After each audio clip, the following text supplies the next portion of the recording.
Hello everyone, welcome to study IQ. Study IQ के इस video में हम शुरू करेंगे वोकेबुलरी का सेट नंबर 23। तो चलिए शुरू करते हैं। हम इसमें ये 10 शब्द सीखेंगे। सारे ही शब्द बहुत ज़्यादा इंपॉर्टेंट हैं, ना सिर्फ कॉमन इंग्लिश पार्लेंस के लिए बल्कि एग्ज़ाम के लिए भी। तो वर्ड्स हैं excursion, connoisseur, reverie, itinerary, ballad, souvenir, juxtapose, carnival, grandeur और एक्सिलरेट। तो देखते हैं ये 10 वर्ड्स। सबसे पहला वर्ड है एक्सकर्शन। एक्सकर्शन मतलब होता है जब आप कोई छोटी सी यात्रा करते हैं, शॉर्ट जर्नी। ये जर्नी किसी भी चीज़ के लिए हो सकती है। ये हो सकता है आप लेजर के लिए करें। लेजर मतलब मनोरंजन। लेजर मतलब होता है आराम या मनोरंजन। आप अपने आराम से अपनी छुट्टी मना रहे हैं, फुर्सत कहते हैं ना, फुर्सत का समय है मेरा। I will do it at my own leisure, मतलब मैं अपने फुर्सत के समय में अपने हिसाब से करूँगा। राइट, छुट्टी है मेरे पास, या मैं फुर्सत में हूँ, या मेरे पास खाली समय है, या मैं विश्राम कर रहा हूँ। तो या तो आप लेजर के लिए करते हैं, घूमने फिरने के लिए, एंजॉय करने के लिए, या एजुकेशनल या वर्क रिलेटेड पर्पज़ के लिए। हो सकता है आप किसी काम के लिए यात्रा करें या किसी पढ़ाई के लिए आप यात्रा करें। तो ये जो यात्रा होती है छोटी सी, इसे एक्सकर्शन कहा जाता है। आप इसे अभियान भी बोल सकते हैं, छोटा सा अभियान। लेकिन अभियान का जो वर्ड है ज़्यादातर तब यूज़ होता है जब आप पहाड़ की चढ़ाई कर रहे हैं। मान लो आपने ट्रैकिंग करनी है, तो ट्रैकिंग के वक्त आप कहेंगे कि मैं एक्सकर्शन पे हूँ, यानी कि एक तरह का अभियान मैंने लिया है कि मुझे पर्वत है मुझे उसकी चोटी तक पहुंचना है, सबसे ऊपर पहुंचना है। तो एक तरह का एक्सपेडिशन मतलब होता है अभियान। एक वर्ड आप बहुत कॉमन सुनेंगे, माउंटेनियरिंग एक्सपेडिशन।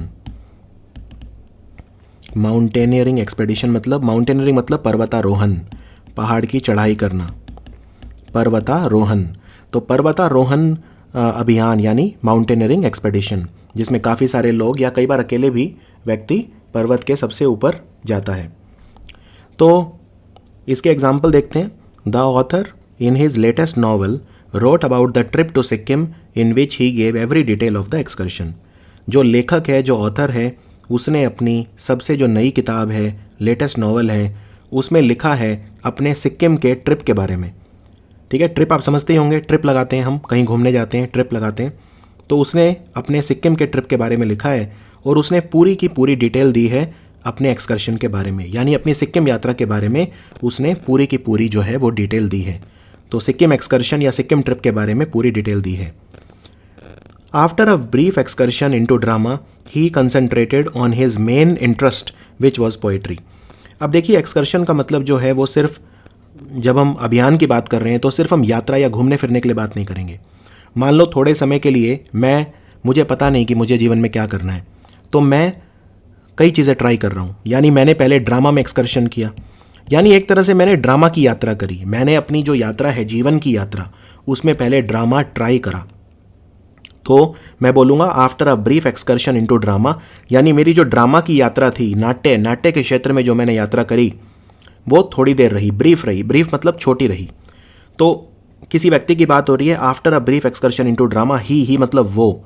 तो ड्रामा में थोड़े दिन ड्रामा करने के बाद, यानी नाट्य करने के बाद, थिएटर करने के बाद, उसने कंसंट्रेट किया, उसने ध्यान फिर दिया अपने मेन इंटरेस्ट पे। उसकी जो मुख्य रुचि थी वो थी पोएट्री, यानी कि कविताएं लिखना, काव्य लेखन।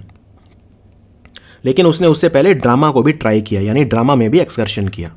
तो अब समझ गए, यात्रा मतलब यहाँ पे सिर्फ फिजिकल यात्रा की बात नहीं हो रही, सिर्फ घूमने फिरने तक ही सीमित नहीं है ये शब्द एक ब्रॉड, बड़ा शब्द है। She is a teacher by profession, this is her first excursion into singing.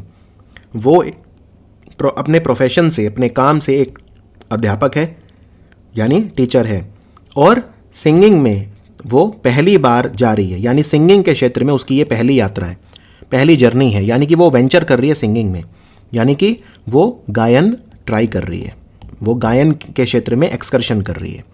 Clear. एक वर्ड होता है जॉन्ट। जॉन्ट का मतलब क्या होता है? जॉन्ट का मतलब भी होता है घूमना, भ्रमण करना, सैर करना, राइट। जैसे for example, I am on the look out for a quick jaunt over to France for a week, यानी कि मैं ये देख रहा हूँ कि कब मैं एक हफ्ते के लिए जो है मैं फ्रांस जा सकता हूँ। जॉन्ट ओवर टू फ्रांस मतलब मैं jaunt over to a country, jaunt over to a place मतलब वहाँ पे जाना, वहाँ पे भ्रमण करना। तो अभियान, छुट्टी, फुर्सत, विश्राम, ये सब हो गया लेजर, अवकाश। अवकाश भी बोलते हैं लेजर को, लेकिन एक्सकर्शन मतलब होता है भ्रमण, सैर सपाटा, अभियान, घूमना फिरना, विहार। ठीक है, एक तरह से विहार करना, तो या किसी चीज़ में यात्रा करना, किसी क्षेत्र में यात्रा करना, तो ये है एक्सकर्शन। एक्सकर्शन और एक्सपेडिशन दोनों ही शब्द बहुत ज़्यादा इंपॉर्टेंट हैं। चलिए अब हम बात करते हैं कॉनोशियर। कॉनोशियर मतलब होता है पारखी या विशेषज्ञ, कोई व्यक्ति जिसे किसी चीज़ की नॉलेज बहुत ही ज़्यादा होती है, बहुत ही ज़्यादा ज्ञानी, लेकिन किसी सिर्फ एक या दो चीज़ों में। ठीक है, जैसे मान लो अ वाइन कॉनोशियर, एक सेंटेंस है बहुत अच्छा, आपको क्लियर कर देगा। A wine connoisseur can tell you exactly where and when a certain vintage wine was made just by the smell of it. कई लोग जो होते हैं वो वाइन जिसे कहते हैं, एक विशेष तरह की शराब होती है वाइन। तो वाइन में इतने एक्सपर्ट होते हैं कि वाइन को सिर्फ सूंघ के बता देते हैं कि जो वाइन है वो कहाँ की है, यानी किस देश की है, कहाँ बनी, कैसे बनी और कितनी पुरानी है। यानी कि विंटेज मतलब पुराना, विंटेज मतलब पुराना। तो पुरानी शराब, कहते हैं ना शराब जितनी पुरानी होती है उतनी और नशीली होती है। तो कई लोग जो हैं वो शराब को टेस्ट करके ही या सिर्फ सूंघ कर मात्र ही बता देते हैं कि वो शराब कहाँ की है, exactly where and when wine was made, यानी वो शराब कहाँ बनी और कब बनी। तो यानी कि वो व्यक्ति जो ये कर पाएगा, उसको सोचिए वाइन के बारे में कितनी नॉलेज होगी। तो वो क्या है, वाइन का कॉनोशियर, राइट। तो जनरली जो हम कॉनोशियर वर्ड यूज़ करते हैं वो कला के क्षेत्र में करते हैं, यानी आर्ट के क्षेत्र में करते हैं, फूड यानी भोजन के क्षेत्र में करते हैं, ड्रिंक्स, वाइन वगैरह। आर्ट एक बहुत बड़ा वर्ड है, आर्ट में बहुत सारी चीज़ें आती हैं। जैसे जो थिएटर होता है वो भी एक आर्ट है। ठीक है, आपने हिंदी में सुना होगा कि निष्पादन कलाएं होती हैं, तो कई तरह की कलाएं भी बहुत तरह की होती हैं। थिएटर है, जैसे म्यूज़िक है, म्यूज़िक को भी आर्ट बोलते हैं। चित्रकारी करना यानी पेंटिंग करना वो भी आर्ट है, राइट। फिर हम कुछ जिसे कहते हैं आर्टिस्ट, कलाकार या शिल्पकार बोलते हैं, तो वो भी एक तरह की आर्ट है। वास्तुकारिता भी आर्ट है।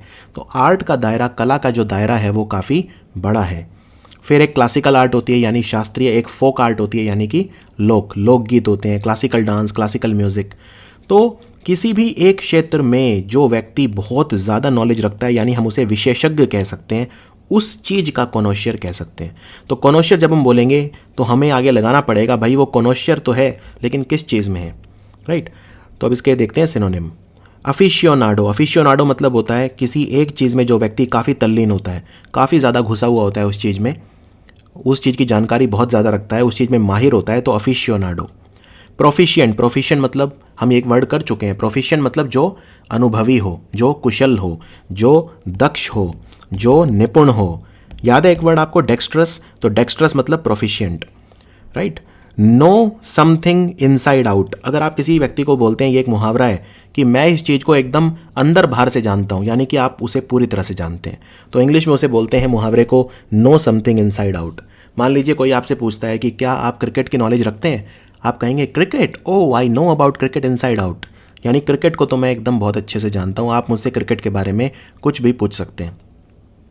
माइस्ट्रो एक जनरल वर्ड है, किसी भी चीज़ का जो मास्टर होता है, जो बहुत ज़्यादा उसमें दक्ष होता है, निपुण होता है, जो उसमें प्रवीण होता है। तो प्रवीण का मतलब अगर कोई व्यक्ति किसी काम में प्रवीण है, मतलब वो उस काम में बहुत ज़्यादा गुणी है, राइट, गुणी है। सिद्ध, उसने वो कार्य एकदम सिद्ध करा हुआ है, इतना ज़्यादा गुणी है। वर्चुओसो बोलते हैं, वर्चुओसो मतलब एक व्यक्ति को अगर किसी एक चीज़ में बहुत ज़्यादा माहिर वो बन जाता है, जिसे कहते हैं हाईएस्ट लेवल ऑफ परफेक्शन, एकदम परफेक्शन उसे हो गई उस काम में, तो हम बोलेंगे उसे वर्चुओसो, राइट। जैसे फॉर एग्जांपल कि उस्ताद रविशंकर जो हैं वो सितार वादक थे, वो एक सितार के वर्चुओसो थे, राइट। अब उनकी बेटी जो है अनुष्का शंकर, वो भी काफ़ी अच्छा सितार बजाती है, तो आप बोलेंगे Anushka Shankar is a virtuoso, in virtuoso performer in sitar. तो वर्चुओसो भी मतलब वही होता है कॉनोशियर, बहुत ज़्यादा गुणी, जानकार किसी चीज़ का, पारखी, विशेषज्ञ, माहिर, राइट, अनुभवी, कुशल, दक्ष, निपुण, ये सारे शब्द इसमें यूज़ किए जा सकते हैं। और इसका उल्टा क्या होगा, उल्टा वो होगा जो एमेच्योर। एमेच्योर मतलब क्या है, जो नौ सिखिया कहते हैं ना, नौ सिखिया, अभी नया नया सीखा हुआ है, एमेच्योर है, अभी तो उतना मैच्योर नहीं हुआ है इस काम में, अब उतना सीखा नहीं है, अभी तो नया नया है, राइट। आप इसे टायरो भी बोल सकते हैं, जो नया नया व्यक्ति होता है, कुशल नहीं होता। डिलेटेंटी, डिलेटेंटे मतलब क्या होता है, डिलेटेंटे मतलब होता है जो सिर्फ शौकिया तौर पे करता है, उसमें वो माहिर नहीं होगा। तो डिलेटेंटे जो होगा वो बस उस काम को शौकिया तौर पे करेगा, लेकिन उसमें वो कुशल या माहिर नहीं होगा। जैसे मान लीजिए कोई व्यक्ति है, एक तो है कि भाई वो उसे अपना प्रोफेशन बना लेता है, तबला वादक, कि वो तबला वादक बनना चाहता है। एक होता है कि वो काम से घर आता है थका हुआ, तो उसे कुछ अपने लेजर के लिए चाहिए, राइट, कुछ अपने मौज मस्ती के लिए चाहिए, विश्राम के लिए चाहिए, तो वो तबला बजा रहा है। तो आप बोलेंगे कि तबला वादक जो है वो तो प्रोफेशन है, यानी कि वो प्रोफिशिएंट है उसमें, वो कॉनोशियर हो सकता है, जैसे उस्ताद जाकिर हुसैन। लेकिन अगर कोई व्यक्ति सिर्फ बस टाइम पास करने के लिए, थोड़ा बहुत मनोरंजन के लिए तबला बजा रहा है, तो आप बोलेंगे कि वो डिलेटेंटी है। डैबलर, डैबलर मतलब भी वही होता है, डैबलर मतलब भी जो उतना अभी शौकीन है, कला प्रेमी है, बस उतना ही का वो है, उससे ज़्यादा वो निपुणता उसमें नहीं है। नव दीक्षित है, नव दीक्षित मतलब जिसने अभी नई नई दीक्षा ली है, उसे बोलते हैं नव दीक्षित। लेमैन, लेमैन मतलब होता है एकदम साधारण आदमी, एकदम साधारण आदमी। कहते हैं ना, जब आप पढ़ाई करो तो ऐसे करो कि आप किसी लेमैन को भी समझा सको, जिसे जिस व्यक्ति को उसके बारे में कुछ नहीं पता, आप उसे भी अगर कोई चीज़ समझा सकते हो तो ही आपने पढ़ाई करी है, उस टॉपिक को अच्छे से समझा है। तो लेमैन मतलब होता है एकदम साधारण या मामूली आदमी, औसत आदमी। नियोफाइट, नियोफाइट मतलब होता है नया, बिगनर, जो एकदम बिगनर है, जो अभी जो सीख ही रहा है, तो उसे बोलते हैं बिगनर। तो ये सारे शब्द हो गए इसके उल्टे, जो निपुण नहीं होता, राइट। तो एग्जाम्पल देखते हैं। एक हमने देख लिया वाइन वाला। Being a psychologist she talks to many individuals, that's why she considers herself a connoisseur of human relationships. वो एक साइकोलॉजिस्ट है। साइकोलॉजिस्ट मतलब होता है वो डॉक्टर जो लोगों की मनोदशा समझ ले कि भाई लोग अभी क्या सोच रहे हैं, लोग किस चीज़ को लेकर परेशान हैं, क्या वो डिप्रेशन में है या एंजाइटी में है, तनाव में है। लोगों से जो बात करता है, लोगों को समझने की कोशिश करता है, लोगों की मनोदशा समझने की कोशिश करता है। तो वो एक साइकोलॉजिस्ट है वो लड़की, और वो इसीलिए she talks to many individuals, वो बहुत सारे लोगों से बातें करती है, और इसीलिए वो अपने आप को कहती है कि मैं ह्यूमन रिलेशनशिप्स में एक कॉनोशियर हूँ, यानी कि ह्यूमन बींग्स के जो रिश्ते नाते होते हैं उनको समझने में वो एक कॉनोशियर है। क्लियर। तो आपको भी अपने काम में कॉनोशियर बनना है, आपको डिलेटेंटी नहीं बनना, आपको कॉनोशियर बनना है। सिर्फ शौकिया तौर पर नहीं, सिर्फ उस कला का प्रेमी नहीं, आपको कलाकार बनना है, सिर्फ कला प्रेमी नहीं बनना। चलिए अब हम आते हैं अगले वर्ड पे, जो कि बहुत प्यारा वर्ड है, रेवरी। रेवरी मतलब होता है कोई सपना देखना, कोई ख्यालों में खोए रहना, तो उसको बोलते हैं रेवरी। जब आप ख्यालों में या विचारों में खो जाते हैं, राइट। और ये जनरली एक पॉजिटिव सेंस में यूज़ किया जाता है रेवरी। मतलब अगर आपने बुरा सपना देखा, बुरे सपने को बोलते हैं नाइटमेयर, अंग्रेजी में बुरे सपने को नाइटमेयर कहा जाता है। तो आप या तो ये बोल सकते हैं I had a bad dream, यानी कि मेरे को एक बुरा सपना आया, या आप ये भी बोल सकते हैं कि मुझे नाइटमेयर आया। वैसे नाइटमेयर बहुत ही ज़्यादा बुरे सपने को बोलते हैं, ठीक है। जनरली अगर बुरा सपना आता है तो आप बोलेंगे बैड ड्रीम। कई बार एक जो वास्तविकता होती है, यथार्थवाद, मतलब जो हम जी रहे हैं, अगर वो भी कोई घटना बुरी हो जाती है, उसको डिस्क्राइब करने के लिए भी व्यक्ति बैड ड्रीम का इस्तेमाल करता है। जैसे फॉर एग्जांपल, भाई आपके दिन कैसे चल रहे हैं, किसी ने आपसे पूछा भाई आपके दिन कैसे चल रहे हैं, तो आपको ये बोलना है अगर भाई बहुत घटिया, मेरा सबसे बुरा समय चल रहा है जीवन का, तो आप बोलिए I am living a bad dream, you know my life is like a bad dream right now. मतलब अभी मेरा जो जीवन है वो एक बुरे स्वप्न की तरह है, एक बुरे सपने की तरह है, राइट। तो एक बुरी कल्पना की तरह है। तो I am almost like, it's like living in a bad dream, it's like going through a bad dream. तो उसको कई तरीके से आप बोल सकते हो। I am going through some very difficult time, मैं बहुत बुरे समय से गुजर रहा हूँ, I am going through some very difficult time. या I am going through one of the most adverse times in my life, मैं अपने जीवन के सबसे चुनौतीपूर्ण समय से गुजर रहा हूँ। आप इस तरह से भी बोल सकते हैं। तो रेवरी मतलब होता है एक अच्छा सपना टाइप, मतलब एक स्वप्न, एक ख्यालों में खो जाना, विचारों में खो जाना। डे ड्रीम, डे ड्रीम करना मतलब दिन में सपने देखना, डे ड्रीम। ट्रांस, ट्रांस बहुत प्यारा शब्द है। ट्रांस मतलब होता है जब कोई चीज़ आपको एकदम बांध ले।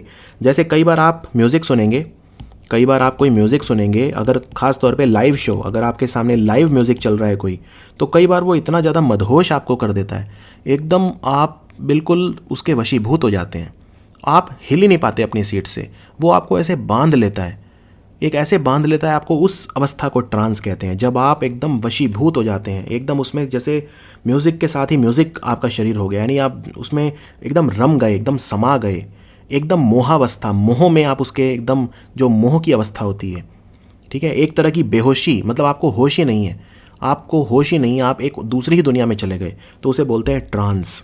तो वो भी एक तरह से मतलब आप स्वप्न ही देख रहे हो, राइट, एक तरह से ट्रांस भी वही है। फैंटेसी, फैंटेसी मतलब क्या होता है? कल्पना।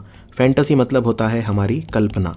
इल्यूजन या डिल्यूजन, इल्यूजन डिल्यूजन एक ही बात है, वही कल्पना करना, यानी कि एक तरह से जैसे कहते हैं ना जादूगर, जादूगर क्या करता है? इल्यूजन क्रिएट करता है, यानी इंद्रजाल। ये वर्ड आपने सुना है, इंद्रजाल। इंद्रजाल या एक तरह का पाश, एक तरह का जाल बुनता है जो जादूगर होता है, यानी झांसा, यानी असली में वो चीज़ नहीं है, वो एक झांसा है, वो एक छलावा है।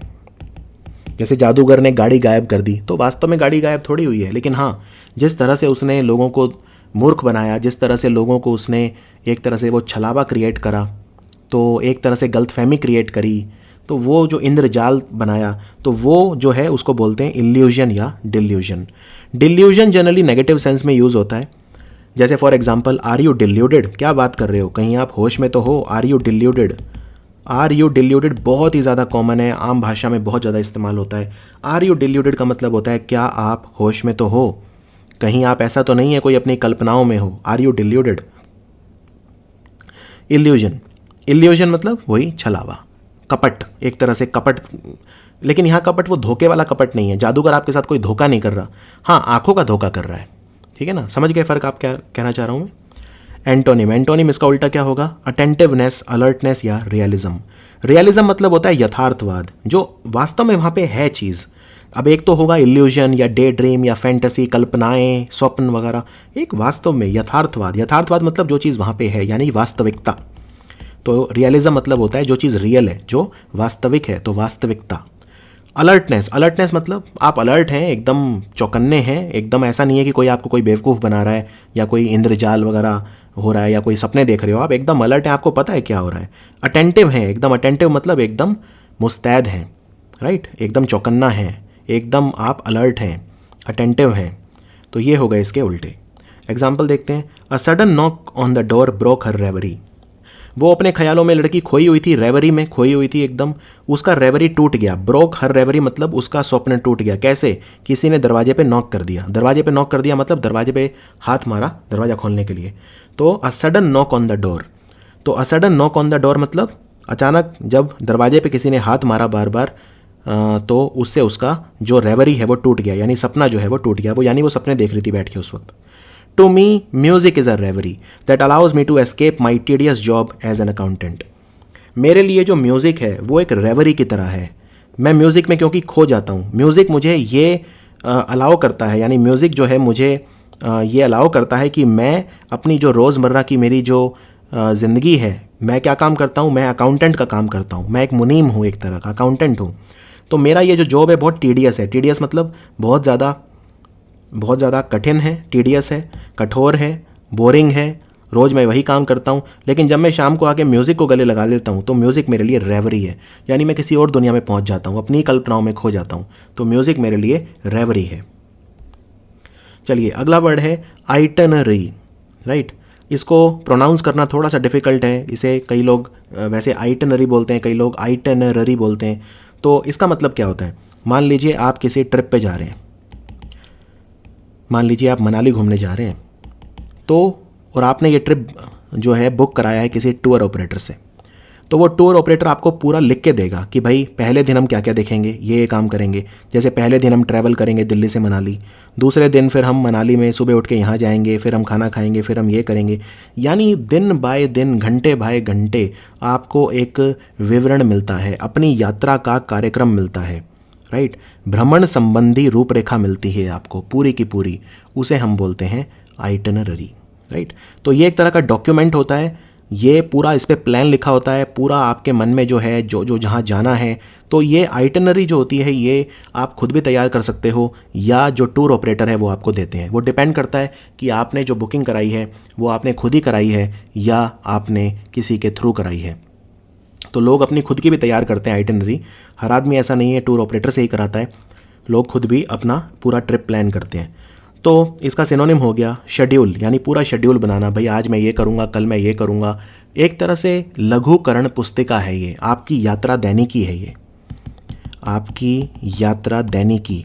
यात्रा दैनिकी मतलब आपको पूरा एक एक छोटी से छोटा उसमें आपने विस्तार से लिख दिया है, पूरा वृतांत उसमें आपने लिख दिया है, भाई पहले दिन ये करेंगे, फिर दूसरे दिन ये करेंगे, तीसरे दिन ये करेंगे, चौथे दिन हम रिटर्न कर जाएंगे। तो जब आप प्लानिंग करके जाते हैं पूरा, तो उसमें आपका समय नष्ट नहीं होता और आप ज़्यादा चीज़ें देख पाते हैं और आपके पास मन की शांति भी रहती है। आप पहले से डिसाइड कर लेते हैं कि इस शहर में ये 10 चीज़ें देखने की हैं, तो मैं इसमें से 5 देखूंगा और बाकी 5 छोड़ दूंगा, क्योंकि वो उतनी इंपॉर्टेंट नहीं है। जो सबसे फेमस 5 हैं उनको आप अपनी आइटनरी में रख सकते हैं, और आप चाहें तो अपनी आइटनरी जो होती है वो समय के साथ उसको बदल भी सकते हैं। तो ये एक तरह का टाइम टेबल होता है, ठीक है, एक तरह का आपका ट्रिप या आपका एक्सकर्शन जो है उसका टाइम टेबल है। लॉग बुक, लॉग बुक क्या होता है? लॉग बुक मतलब भी यात्रा दैनिकी को लॉग बुक कहते हैं। तो इसका उल्टा क्या होगा? अब या तो सब चीज़ एकदम प्रबंधित होंगी, सब चीज़ एकदम जो है टाइम पे होंगी, व्यवस्थित होंगी, या फिर डिसऑर्गेनाइजेशन। ऑर्गेनाइजेशन मतलब होता है संगठन। अगर कोई चीज़ ऑर्गेनाइज्ड है मतलब एकदम व्यवस्थित है, तो डिसऑर्गेनाइजेशन मतलब क्या हो जाएगा? अव्यवस्थित। पता ही नहीं क्या, भाई हम तो आ गए, अब यहाँ के देखते हैं भाई कहाँ घूमना है, क्या करना है। अव्यवस्था, अव्यवस्था, राइट। तो डिसऑर्डरलीनेस यानी कि अफरा तफरी, एकदम अफरा तफरी में डिसऑर्डरलीनेस यानी रैंडमनेस, चीज़ें लय में ना होना, चीज़ें लय में ना होना। तो एक कोलाहल का जो माहौल होना, डिसऑर्डरलीनेस। तो अगर आइटनरी आपकी तैयार नहीं होगी तो फिर आप डिसऑर्डरलीनेस में आ जाएंगे, रैंडमनेस कि भाई कहीं भी कुछ भी हो रहा है, तो वो चीज़ नहीं, राइट। तो एग्जांपल क्या है इसका? एग्जांपल है, we planned our itinerary several weeks before that trip. हमने अपनी जो आइटनरी है वो हमारे ट्रिप से कई हफ्ते पहले तैयार कर ली थी, यानी हम इतने ज़्यादा उत्सुक थे उस ट्रिप के लिए कि हम उस ट्रिप से एकदम बहुत ज़्यादा मनोरंजन चाहते हैं। We want to get the best out of the trip. हम उस ट्रिप से बेस्ट एकदम वो चाहते हैं, हम इतना पैसा लगा रहे हैं, तो हमने अपनी आइटनरी बहुत हफ्ते पहले ही तैयार कर ली थी। सेवरल वीक्स मतलब काफ़ी हफ्ते पहले। If you want to visit Paris you should throw your itinerary out of the window and simply let Paris show you her beauty her way. कई बार ऐसा भी होता है, कुछ जगह ऐसी होती है जहाँ पे आपको आइटनरी नहीं बनानी चाहिए, आपको वहीं जाके जो है उस जगह को एंजॉय करना चाहिए, क्योंकि कई जगह ऐसी होती हैं जहाँ पे देखने के लिए बहुत ज़्यादा कुछ नहीं होता। वहाँ पे बस वो जगह का अपने आप में ही स्वाद होता है, ठीक है। आप उसी में, जैसे कई ऐसे हिल स्टेशन हैं, जैसे उत्तराखंड में है लैंसडाउन। अगर आप लैंसडाउन जाएंगे तो वहाँ पे कुछ विशेष बहुत ज़्यादा कुछ देखने के लिए नहीं है, राइट। कुछ बहुत ज़्यादा वैसे बस वहाँ पहाड़ों का मज़ा है, आप अपने बस पहाड़ पे बैठ के अपना वो वहाँ का जो पर्यावरण है उसे एंजॉय करिए। तो उसमें उतनी ज़्यादा आइटनरी आप नहीं बना सकते, क्योंकि वहाँ उतना कुछ अलग से देखने को नहीं है। जैसे भारत में अगर आप कहीं भी जाएंगे तो देखने के लिए क्या होता है? ज़्यादा से ज़्यादा कुछ मंदिर होते हैं हमेशा, या कुछ प्राकृतिक कुछ हो सकता है। लेकिन अगर कोई ऐसी जगह होती है जहाँ पे देखने के लिए बहुत ज़्यादा कोई एक वैसी फेमस चीज़ नहीं है, वहाँ पे बस मौसम का मज़ा है, जगह का मज़ा है, तो उसमें फिर आइटनरी बना के फ़ायदा नहीं है। तो यहाँ पे वो यही कहना चाह रहा है कि अगर आपको पेरिस देखना है तो you should throw your itinerary out of the window. आप अपनी जो आइटनरी है आपकी यात्रा दैनिकी उसे अपनी विंडो से, अपनी खिड़की से बाहर फेंक दीजिए, यानी आइटनरी मत बनाइए, ठीक है। तो आप पेरिस को बस वैसे ही एंजॉय करिए, एकदम बिल्कुल रैंडम एंजॉय करिए। अगला है बैलेड। बैलेड मतलब होता है कोई कथा गीत। जैसे आपने एक वो सुनी होगी, एक बचपन में हमें सुनाते थे, जैसे रानी लक्ष्मीबाई की जो कहानी है कि खूब लड़ी मर्दानी वो तो झांसी वाली रानी थी। तो ये जो है ये गा के सुनाया जाता है। जो बैलेड होता है वो बेसिकली एक कहानी होता है, एक कथा होता है, लेकिन उसे गीत के तौर पर प्रस्तुत किया जाता है, तो हम उसे कथा गीत बोलते हैं, या गाथा, किसी व्यक्ति की गाथा। जैसे महाभारत आप गीत के थ्रू सुना रहे हैं, भजन के थ्रू सुना रहे हैं, तो वो एक तरह का बैलेड है। तो एक तरह का गाना, एक तरह का गीत या एक तरह की कविता जो किसी स्टोरी को सुनाए, छोटे छोटे स्टैंजा में, छोटे छोटे उसमें पैराग्राफ होते हैं। जैसे आप गीता को देखें तो गीता एक ऐसा नहीं है कि लगातार है, गीता में भी 2-2 लाइनों के जो हैं कई सारे छंद हैं, कई सारे संस्कृत के जो हैं श्लोक हैं, उनसे मिलके गीता बनी है। तो अगर आप उसको सुर दे दें, म्यूज़िक दे दें, तो वो एक बैलेड बन जाएगा।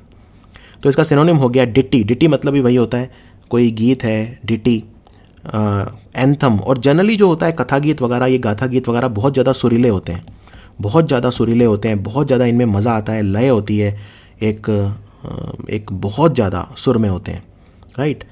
तो जो ध्वनि होती है बहुत ज़्यादा हमारे कानों को, हमारे कर्णप्रिय मतलब हमारे कानों को पसंद आती है, तो सुरीली ध्वनि बहुत ज़्यादा होती है इनमें। एंथम जैसे गान, एंथम मतलब गान, जैसे कहते हैं नेशनल एंथम, राष्ट्रगान। कैरल जैसे कहते हैं क्रिसमस कैरल, क्रिसमस के गीत कैरल। हिम्न, हिम्न मतलब भी वही है, हिम्न या कोरस मतलब जो गा के सुनाते हैं, खासतौर पे जो क्रिश्चियन धर्म होता है, ईसाई धर्म, उसमें काफ़ी पॉपुलर होती हैं चीज़ें। तो इसका उल्टा क्या होगा? अब देखो, या तो कोई चीज़ होगी जो बहुत ज़्यादा सुरीली होगी, बहुत ज़्यादा उसका कोई उद्देश्य होगा, ज्ञानवर्धक होगी, या कर्कश होगी। कर्कश मतलब जो कानों को ना सुहाए, कानों को चुभे। तो कैकोफोनी, कैकोफोनी उल्टा होता है सिम्फनी का। सिम्फनी, सिम्फनी मतलब जब बहुत सारे स्वर लय में होते हैं तो उसको सिम्फनी बोलते हैं। तो बहुत मधुर होती है सिम्फनी, हमारे कानों को बहुत खूबसूरत लगती है। लेकिन अगर उसका बिल्कुल उल्टा है कैकोफोनी, कैकोफोनी मतलब कर्कश आवाज़, कर्कश आवाज़, बेसुरापन। डिसोनेंस, डिसोनेंस मतलब बेसुरापन, लय में ना होना, विभिन्नता होना, स्वरों में विभिन्नता होना, राइट, शोर होना, एकदम वो आवाज़ कटु लगती है, मतलब कड़वी लगती है, कटु। प्रोज, प्रोज मतलब भी वही है, फीका, एकदम फीकी, एकदम बिना रस के, सादा। तो प्रोज मतलब क्या होता है?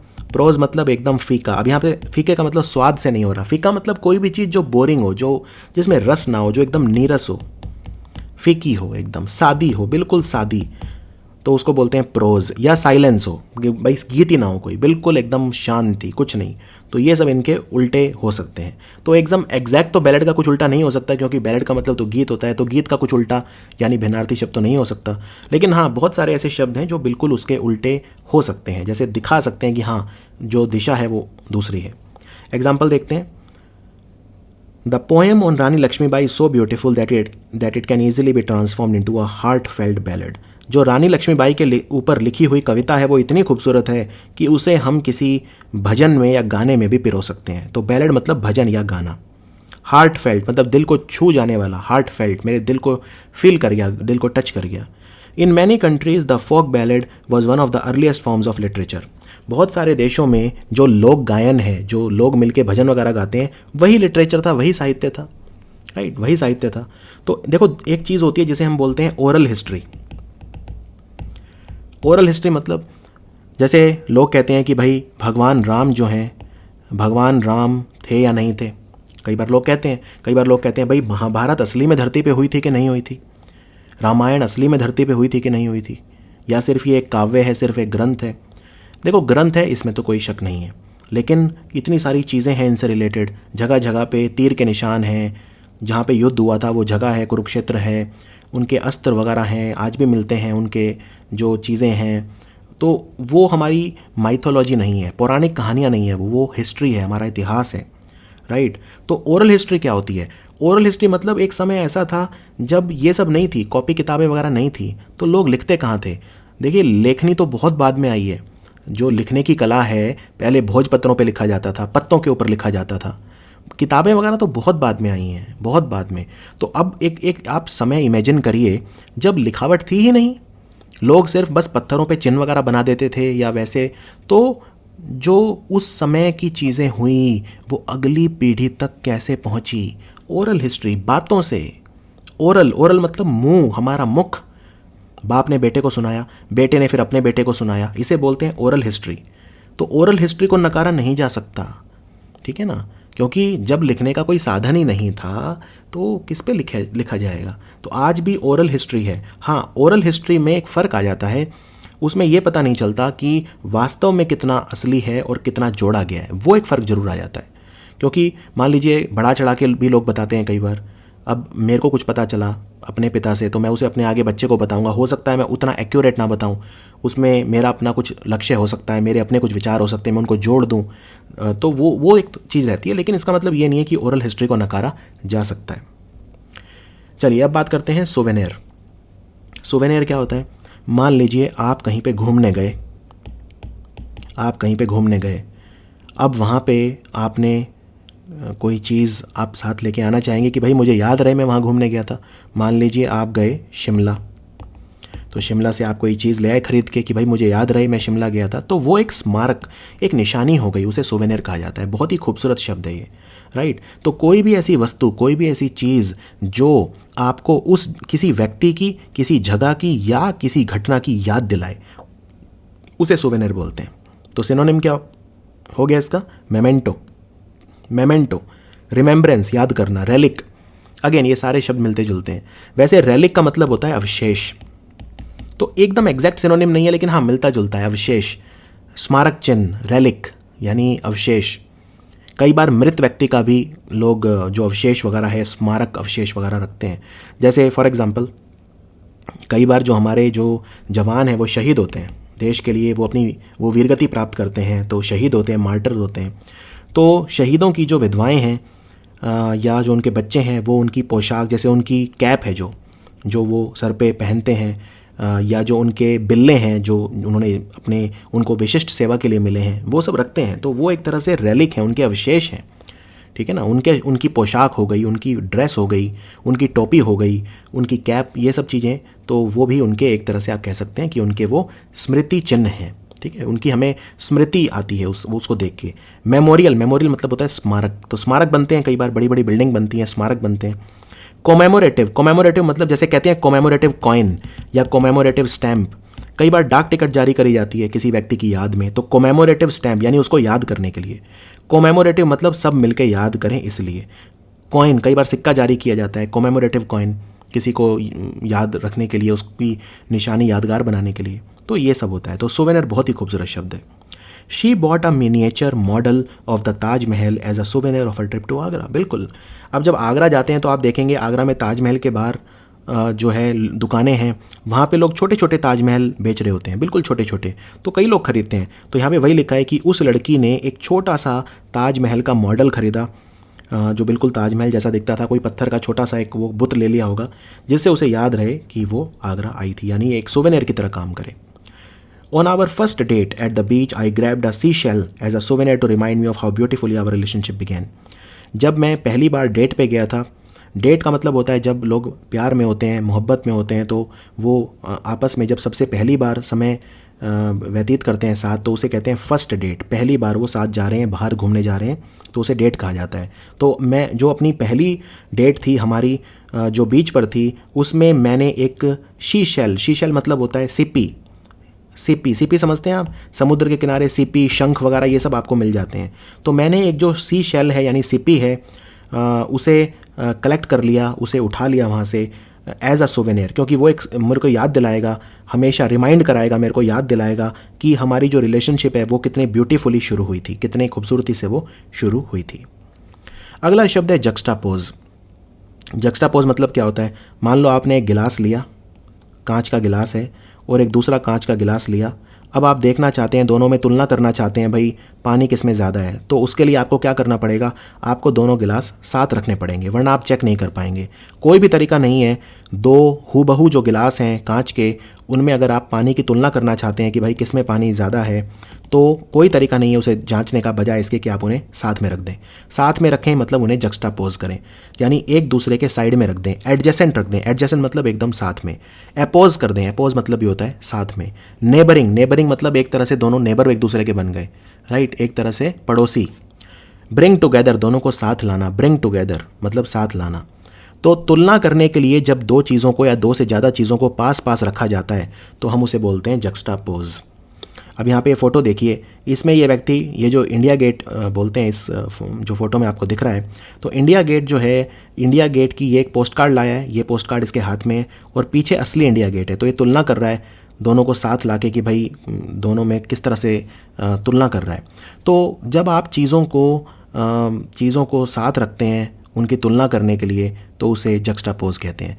अब ये जो आप साथ रखते हैं, ज़रूरी नहीं आपको एक जैसी चीज़ें रखनी है, आप ऐसी चीज़ों को भी साथ रख सकते हैं जो सिमिलर नहीं हो, नॉट सिमिलर, एक जैसी नहीं हो, जिससे आप उनमें फ़र्क कर सकें, राइट।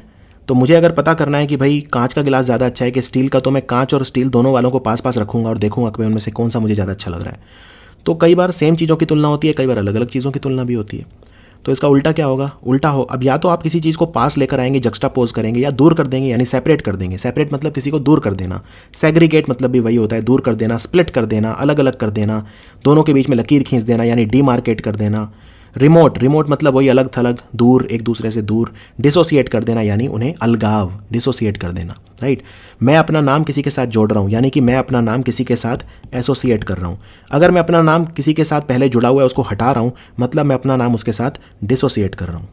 क्लियर। तो एग्जाम्पल देखते हैं। The exhibition juxtaposes Picasso's early drawings with some of his later works.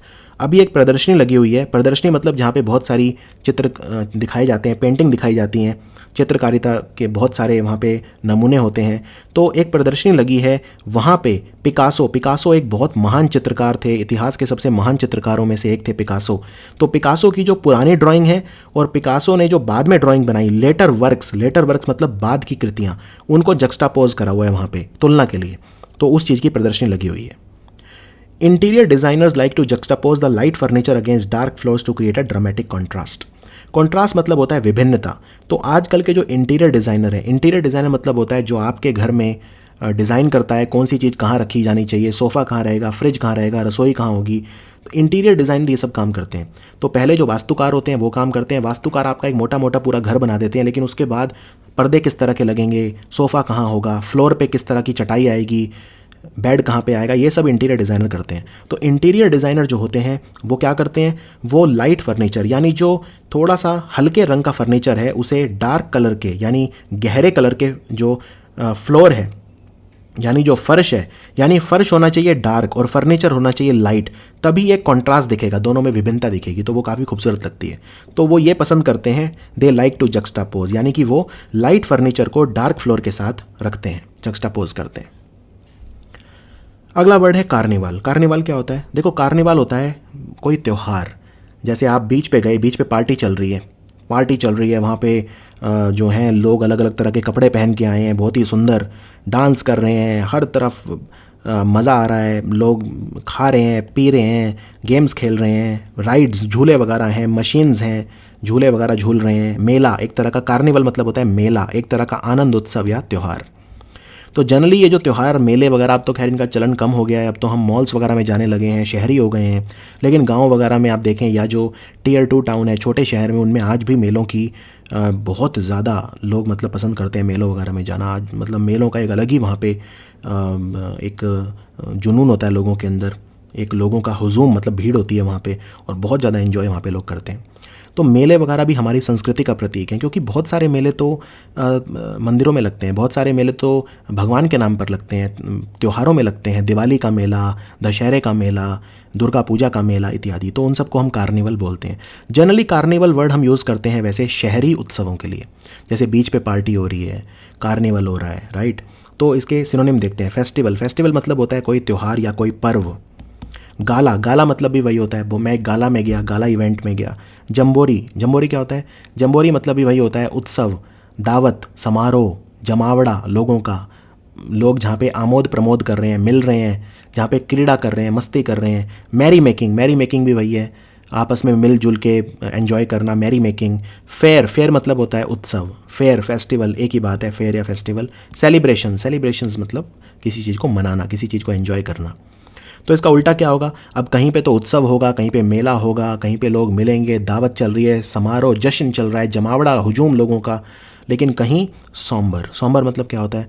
निराशापूर्ण, फीका, एकदम फीका, निराशापूर्ण, एकदम गंभीर, लोग गंभीर बैठे हैं कहीं पे, या गंभीर हैं, कुछ उदास हैं, उदासीन, तो वो है सॉम्बर। मेलनकोली मतलब बहुत ही ज़्यादा दुख भरा गीत, मातम जिसे बोलते हैं ना, मातम मन रहा है वहाँ पे, तो मातम, विलाप, लोगों का विलाप कर रहे हैं लोग वहाँ पे, रुलाई, रो रहे हैं सारे, ठीक है ना, तो वो हो रहा है। तो सोरोइंग मतलब दुख मनाना, सोरो मतलब होता है दुख, सोरोइंग मतलब दुख मनाना, कोई गुजर गया। लेमेंटेशन मतलब लेमेंट करना भी मतलब पछताना।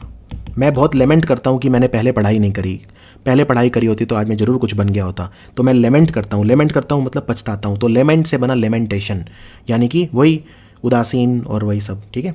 तो एग्जाम्पल देखते हैं। People of all communities, young and old, the rich and the poor, came to see the Ganpati Visarjan and the entire town seem like a carnival. हर समुदाय, कम्युनिटी मतलब समुदाय, हर समुदाय के लोग, चाहे वो यंग हो चाहे ओल्ड हो, यानी कि बच्चे हों चाहे बूढ़े हों, चाहे वो अमीर हों या गरीब हों, रिच हो या पुअर हों, वो गणपति विसर्जन को देखने आए थे। और पूरा शहर एक कार्निवल की तरह लग रहा था, यानी हमें शहर में मेला ढूंढने की ज़रूरत नहीं थी, पूरा शहर ही मेला था। The smell of cotton candy wafted through the air at the carnival and the screams of joy and excitement could be heard coming from the roller coaster. Roller coaster होते हैं झूले जो बड़े तेज़ चलते हैं, कई बार डर भी लगता है, बड़े तेज़ घूमते हैं ऐसे झूले, रोलर कोस्टर।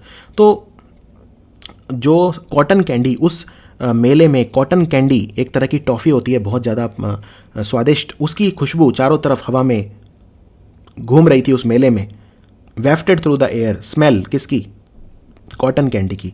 और चारों तरफ खुशी, हर्षोल्लास, जॉय, एक्साइटमेंट, उत्साह था वातावरण में।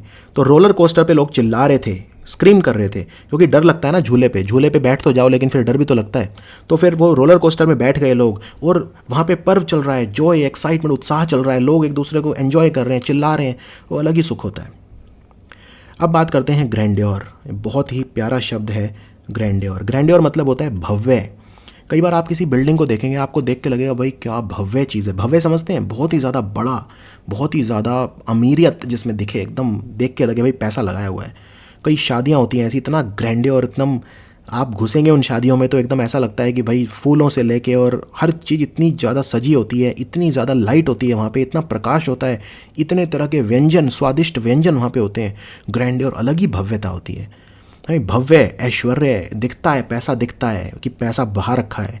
इम्प्रेसिवली ब्यूटीफुल, बहुत ही ज़्यादा खूबसूरत, ब्यूटीफुल, बहुत ही बड़ा, विशाल, एकदम ज्योतिर्मय, एकदम ज्योति, मतलब जैसे वहाँ पे एकदम लाइट इतनी ज़्यादा वहाँ पे, राइट। अलग ही महिमा उनकी, अलग ही भव्यता, अलग ही वैभव। वैभव समझते हैं? अलग ही चमक, अलग ही मतलब दिखता है, आन बान शान एकदम। तो उसको बोलते हैं, जिसे कहते हैं ना आलीशान। एक वर्ड सुना है आपने, आलीशान? आलीशान मतलब मैजेस्टिक, एकदम मैजेस्टिक मतलब आलीशान। मैग्निफिसेंट, बहुत ही बड़ा और बहुत ही भव्य। स्प्लेंडर, भव्य। लेविशनेस, लेविश, बहुत पैसा लगा रखा है, लेविश एकदम, बहुत लग्जरी, बहुत ज़्यादा महंगी वस्तुएं। लग्जरियंस, लग्जरियंस बना लग्जरी से। लग्जरी आइटम होते हैं बहुत ही ज़्यादा महंगे और विशेष, कुछ ही लोगों के पास होते हैं, उनको लग्जरी आइटम बोलते हैं। जैसे रोलेक्स की घड़ी। अब रोलेक्स की घड़ी स्टार्ट होती है 3-4 लाख रुपए से, तो ऑब्वियसली बहुत कम लोगों के पास होगी, तो लग्जरी आइटम है, हर कोई नहीं खरीद सकता। फिर ओप्युलेंस। ओप्युलेंस मतलब बहुत ज़्यादा भौतिकता। ओप्युलेंस एकदम प्रचुर, पैसा पैसा ही पैसा, जहाँ देखो ओप्युलेंस, बहुत ज़्यादा प्रचुरता, बहुत ज़्यादा धन, बहुत ज़्यादा धन। मतलब ग्रैंडियोसिटी, ग्रैंडियोस मतलब बहुत बड़ा, तो बहुत बड़े से बना ग्रैंडियोसिटी, यानी बहुत ही ज़्यादा भव्य, बहुत ही बड़ा। ऑस्टेंटेशन मतलब एक तरह से दिखावा, एक तरह से ऑस्टेंटेशियस डिस्प्ले ऑफ वेल्थ, कहते हैं ना ऑस्टेंटेशियस डिस्प्ले। डिस्प्ले मतलब किसी चीज़ का प्रदर्शन करना, तो वो पैसों का प्रदर्शन किया हुआ था वहाँ पे। ऑस्टेंटेशियस डिस्प्ले, एकदम फ्लैग्रेंट था, पैसा सामने एकदम था। ऑस्टेंटेशियस डिस्प्ले, बहुत ज़्यादा बढ़ा चढ़ा के, बहुत ज़्यादा दिखावा, बहुत ज़्यादा ऑस्टेंटेशियस डिस्प्ले था। तो ऑस्टेंटेशियस से बना ऑस्टेंटेशन। और इसका उल्टा क्या होगा? अब या तो कोई चीज़ बहुत भव्य होगी, ऐश्वर्या, या फिर वही पैल्ट्री। पैल्ट्री मतलब मामूली, मामूली। जैसे सबसे ज़्यादा पैल्ट्री यूज़ होता है, पैल्ट्री सम ऑफ मनी। आपकी सैलरी कैसी है? I get a paltry sum of money. बस जी, सैलरी के नाम पे तो वो मिलता है पीनट्स। पीनट्स मतलब जब आप कहते हैं कि आई एम पेड पीनट्स, यानी कि मेरे को बहुत कम सैलरी मिलती है, ना के बराबर। तो पैल्ट्री सम ऑफ मनी मतलब बहुत कम मनी, बहुत कम पैसा, ठीक है ना। कि भाई एक जोक याद आया, जैसे कहते हैं आपकी टेक होम सैलरी कितनी है? टेक होम सैलरी मतलब वो सैलरी होती है जो आप घर लेके आते हैं। तो कहते हैं कि टेक होम सैलरी को टेक होम सैलरी क्यों बोलते हैं? क्योंकि आप उसको होम के अलावा कहीं और ले जा ही नहीं सकते, इतनी कम होती है, तो आपको बेइज्जती महसूस होगी। तो कई बार ये भी जोक बोलते हैं कि भाई उसको टेक होम सैलरी इसलिए बोलते हैं कि घर के अलावा आप उसे कहीं और ले जाएंगे तो बेइज्जती हो जाएगी। Before the luxurious Titanic sank, it was viewed as the ship that set the standard for grandeur. Titanic डूब गया, सब जानते हैं लग्जरियस जहाज़ था, बहुत ही महंगा जहाज़ था, डूब गया। लेकिन डूबने से पहले टाइटैनिक जहाज़ को ऐसे देखा जाता था कि ये जो ग्रैंड्योर है, जो भव्यता है, उसका मापदंड स्थापित करा है उसने, यानी स्टैंडर्ड बन गया है। अब टाइटैनिक आधार बन गया है, तो अब टाइटैनिक से तुलना की जाएगी हर आने वाले जहाज़ की कि भाई ये टाइटैनिक से कम है कि टाइटैनिक से ज़्यादा है, क्योंकि टाइटैनिक ने एक स्टैंडर्ड सेट कर दिया है। और हमारा आखिरी शब्द है आज का एक्सिलरेट। एक्सिलरेट मतलब आनंदित करने वाला, मतलब बहुत ज़्यादा ऐसी चीज़ जो आपको खुशी दे, राइट। किसी को बहुत ज़्यादा खुश करना, उत्साह में ले आना। एक्सिलरेट मतलब बहुत ज़्यादा खुश होना। कहते हैं आई एम एक्सिलरेटेड, मेरी खुशी का ठिकाना नहीं है। आई एम एलेटेड, एलेटेड मतलब भी खुश होना, डिलाइटेड मतलब भी खुश होना। रिजॉइस कर रहा हूँ मैं रिजॉइस कर रहा हूँ, आई एम रिजॉइसिंग। सिंपल बोलते हैं आई एम रिजॉइसिंग। तो आई एम रिजॉइसिंग मतलब मैं बहुत ज़्यादा खुश हूँ। Thrill, I am thrilled, I am thrilled मतलब मैं बहुत ज़्यादा उत्साह में हूँ, बहुत ज़्यादा खुशी में हूँ। और इसका उल्टा boring, depressing, distress, discourage, dishearten. गैर आशावादी हूँ, तनाव में हूँ, डिस्करेज मतलब मेरे में मोटिवेशन की कमी है, साहस नहीं है इस समय, गैर आशावादी, डिप्रेशन में हूँ, बोरिंग, आप समझ गए, दिशा आप समझ सकते हैं आप। तो example, according to the author the sole purpose of his novel is to accelerate the readers and leave them with happy thoughts. यहाँ पे सोल की स्पेलिंग जो है वो SOUL नहीं होगी, SOLE होगी। सोल मतलब अकेला, एकमात्र, सोल मतलब होता है एकमात्र। तो जो एकमात्र पर्पज़ है उसका किताब लिखने का वो ये है कि उनके जो रीडर हैं, जो उनके पढ़ने वाले लोग हैं, उन्हें एक्सिलरेट करें, खुशी दें और उनसे उनके अच्छे विचार डेवलप हों। ये ऑथर के मुताबिक उसकी किताब लिखने का एकमात्र पर्पज़ है, एकमात्र लक्ष्य है। The mountain track will accelerate the tourist who love to challenge themselves. ये जो माउंटेन ट्रैक है यानी पर्वतारोहण का जो अभियान है, माउंटेन एक्सकर्शन, ये उन पर्यटकों को एक्सिलरेट करेगी, आनंद देगी जो अपने आप को चुनौती देना चाहते हैं। देखिए, जब एक साल बीतता है, अब जैसे 2020 ख़त्म होगा, 2021 आएगा, 2021 ख़त्म होगा, 2022 आएगा, तो कई लोग ऐसे होते हैं कि भाई हे भगवान, वो 1 जनवरी को क्या प्रार्थना करते हैं। 2 तरह के लोग होते हैं। एक लोग वो होते हैं जो कहेंगे हे भगवान, ये साल तो बहुत ज़्यादा चुनौतीपूर्ण था, अगला साल थोड़ा रहम करना, अगला साल थोड़ा रहम करना, थोड़ा आसान बना देना मेरे लिए चीज़ें। एक वो लोग होते हैं। और एक वो लोग होते हैं कि भगवान ये जो साल है, ये आपने जैसा ठीक समझा वैसा मेरे साथ हुआ, अगला साल और भी चुनौतीपूर्ण हो। जितना चुनौतीपूर्ण होगा उतना ज़्यादा मैं सीखूंगा, उतना ज़्यादा मैं आगे बढ़ूंगा। तो 2 तरह से प्रार्थना की जाती है। चलिए अब हम करते हैं हमारी कहानी। ये पहले आपको खुद पढ़नी है, ठीक है। मैं शुरू कर रहा हूँ, मैं सीधा पढ़ूंगा इसे। Last year I along with my 2 friends went on a trip to Manali. पिछले साल मैं अपने 2 दोस्तों के साथ मनाली के ट्रिप पे गया। We were so excited that we had planned our itinerary several weeks before the excursion. हम इतने ज़्यादा उत्साह में थे कि हमने हमारा जो आइटनरी था, जो यात्रा दैनिक था, वो काफ़ी हफ्तों पहले ही तैयार कर लिया था एक्सकर्शन से, यानी कि यात्रा से पहले ही तैयार कर लिया था, कई हफ्ते पहले। The experience that we had there was accelerating. जो हमारा वहाँ पे अनुभव था मनाली में, वो एकदम एक्सिलरेटिंग था, बहुत ज़्यादा आनंदमय था। During the day we enjoyed the nearby sightseeing. दिन के समय हम क्या करते थे, वहाँ पे साइट सीइंग करते थे, यानी जो देखने की चीज़ें वो देखते थे, पहाड़, नदियाँ, वादियाँ, वो सब देखते थे, साइट सीइंग करते थे। The best part was the evening carnival at the mall road. फिर हम इवनिंग में क्या करते थे, हम माल रोड पे जाते थे वहाँ पे, और वहाँ पे कार्निवल एंजॉय करते थे। जो मेला लगता था, लोगों का जो झुंड होता था, उसको एंजॉय करते थे, कार्निवल को एंजॉय करते थे इवनिंग में। ये हमारी यात्रा का बेस्ट पार्ट था। वहाँ पे बहुत सारे जो भोजन है उसके ठेले थे, स्टॉल थे, ड्रिंक्स थी, खिलौने थे रोड साइड पे। We being the conscious of food tasted almost every dish available there. हम सब लोग क्योंकि भोजन के बहुत ज़्यादा शौकीन थे, बहुत ज़्यादा कॉनशियर थे, ज्ञानी थे, तो हमने वहाँ पे हर तरह के व्यंजन ट्राई किए। The main attraction was the folk ballad being played in a nearby museum. वहाँ पे एक नज़दीक में म्यूजियम था, संग्रहालय था, वहाँ पे मेन अट्रैक्शन था कि वहाँ पे एक लोक गीत, फोक बैलेड जो है वो वहाँ पे प्ले किया जाता था, बजाया जाता था। Listening to that captivating music we went there and what we witness was the grandeur of that museum. उस गीत को सुन के हमारा ध्यान उस म्यूज़ियम की तरफ गया, तो हम उसको सुनते सुनते म्यूज़ियम के अंदर गए और हमने वहाँ पे देखा कितना भव्य था वो museum. Every relic was placed very beautifully in juxtaposition. वहाँ पे जितनी भी यादें हैं, रेलिक हैं, अवशेष हैं, म्यूज़ियम में जो भी रखा था वो साथ साथ रखा था, जक्सटापोजिशन में बहुत ब्यूटीफुली रखा था। The next day on our way back home I bought a Himachali cap as souvenir. अगले दिन घर आने से पहले मैंने हिमाचल की जो फेमस टोपी होती है, कैप, उसको खरीदा एज अ सोवेनियर की तरह, एक स्मारक की तरह। Even now when I think about that tour I find myself lost into the reverie of that wonderful experience. आज जब मैं पीछे मुड़ के देखता हूँ, उस टूर के बारे में देखता हूँ, तो मैं खो जाता हूँ उस रेवरी में। वो एक ड्रीम की तरह था, इतना खूबसूरत, एक जैसे एक बहुत ही सुहावना सपना होता है उसकी तरह था, तो मैं उसमें खो जाता हूँ। बहुत ही वंडरफुल, बहुत मज़ेदार वो अनुभव था। तो अब हम करते हैं जो हम क्वेश्चन करते हैं, कार्निवाल का उल्टा बताना है। कार्निवाल, गाला एक ही बात है, जम्बोरी एक ही बात है, सेलिब्रेशन एक बात है, तो ये हो गया लेमेंटेशन। लेमेंट मतलब किसी चीज़ को लेकर पछताना, उदास होना, तो ये उसका उल्टा हो गया। ग्रैंडियोर का सिमिलर मीनिंग बताना है, ठीक है। ट्रिवियलिटी मतलब कोई चीज़ अगर ट्रिवियल है तो बहुत छोटी और मामूली है, राइट। पैटीनेस मतलब पैटी, बहुत ही छोटा, बहुत ही मामूली। पैल्ट्री मतलब भी बहुत मामूली। मैंने बताया ना, पैल्ट्री सम ऑफ मनी, तो आंसर हो गया पॉम्प। कहते हैं ना पॉम्प एंड शो, बहुत ज़्यादा भव्यता, बहुत ज़्यादा दिखावा, पॉम्प एंड शो, तो ये आंसर हो गया पॉम्प। फिर रेवरी का उल्टा बताना है, ठीक है।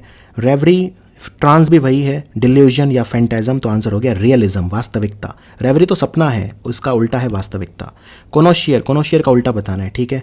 तो कोनोशियर का उल्टा हो गया डिलेटांटे, एकदम एग्जैक्ट उल्टा। डिलेटांटे एकदम शौकिया तौर पे कोई कर रहा है, कोनोशियर मतलब एकदम उस चीज़ में महारत हासिल है। जक्स्टापोज का सिनोनिम बताना है। जक्स्टापोज का उल्टा हो गया अलग करना, यानी सेग्रीगेट। अच्छा, सिनोनिम पूछा है यानी कि समानार्थी पूछा है, ठीक है। तो सेग्रीगेट, ओपोज और रिमोट एक ही हो गए, तो आंसर हो गया अपोज। तो ये देख लीजिए आप कि सिनोनिम पूछा है कि एंटोनिम पूछा है, बाकी आप समझ ही गए, आप कर लेंगे। तो ये था हमारा वोकेबुलरी का वीडियो नंबर 23। बहुत जल्दी मिलूंगा वोकेबुलरी के सेट नंबर 24 में। तब तक देखते रहिए study IQ। Thank you so much.